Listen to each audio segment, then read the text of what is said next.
Vinhomes Smart City đang là cái tên được quan tâm hàng đầu hiện nay, không chỉ vì quy mô tầm cỡ mà còn bởi những giá trị sống chưa từng có mà đại đô thị này sẽ đem đến cho người dân thủ đô.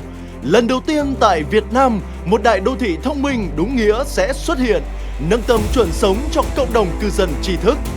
Đáp lại lòng mong mỏi của thị trường, hàng ngàn cán bộ kỹ thuật viên, công nhân viên tay nghề cao cùng những trang thiết bị xây dựng tiên tiến nhất đang miệt mài lao động khẩn trương để đem cuộc sống mơ ước đến trong tầm tay các chủ nhân tương lai. Với khí thế đó, diện mạo đại công trường Vinhomes Smart City đang thay đổi từng ngày, từng giờ.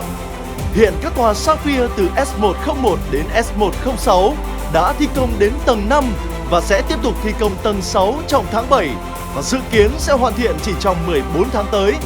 Trong khi đó, các tòa Sapphire từ S201 đến S205 đã thi công đến tầng 9 và 10. Dự kiến các tòa này sẽ hoàn thiện chỉ trong 10 đến 11 tháng tới.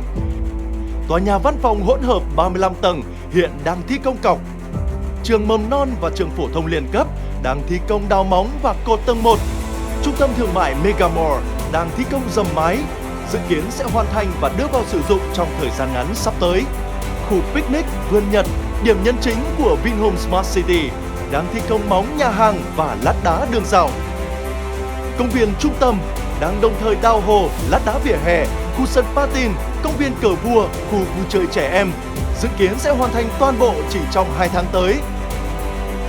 Các tuyến đường chính trong dự án đang gấp rút thi công, dự kiến hoàn thiện toàn bộ trong tháng 7 này. Cầu vượt số 1 đang thi công kết cấu chính và lắp đặt lan can thép, dự kiến sẽ hoàn thiện mặt cầu và lắp thiết bị trong tháng 7. Cầu vượt số 3 đang thi công kết cấu chính, dự kiến sẽ hoàn thiện mặt cầu và lắp thiết bị trong 3 tháng tới. Với tiến độ xây dựng thần tốc, Vinhomes Smart City sẽ nhanh chóng hoàn thiện trong tương lai gần, một trung tâm kinh tế thương mại sầm uất, một niềm tự hào mới của trung tâm phía Tây Hà Nội, năng động, thời thượng đang dần hình thành. Hãy cùng chờ đón